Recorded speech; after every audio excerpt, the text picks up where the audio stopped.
Naglabas ang panibagong freeze order ang Court of Appeals. Kabilang dyan ang mga ari-arian ni Benguet Lone District Representative Eric Yap at kanyang kapatid na si AXIS Party List Representative Edvic Yap, ayon kay Pangulong Bongbong Marcos.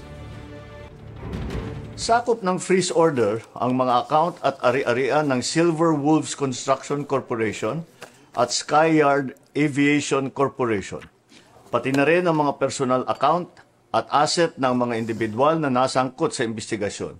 Kabilang ay si Congressman Eric Yap at Edvic Yap. Ay kay Pangulong Marcos, 230 bank accounts ang pina-freeze, pati ang 22 insurance policies, 3 securities accounts at 8 aircraft. Dahil daw ito sa kanilang pagkakasangkot sa questionabling flood control projects. Susubukan pa namin kunan ng pahayag ang magkapatid na Yap at ang 2 kumpanya. Dagdag ni Pangulong Marcos, may mga susukan ng mga opisyal ng Department of Public Works and Highways sa Davao Occidental na nahaharap sa kasong graft at malversation sa Digos City Regional Trial Court. Inaasahang malapit na rin daw ilabas ang arrest warrant para sa kontratistang si Sara Diskaya. Kaugnayan ng halos 100 milyong piso na umano'y Ghost Flood Control Project sa Davao Occidental.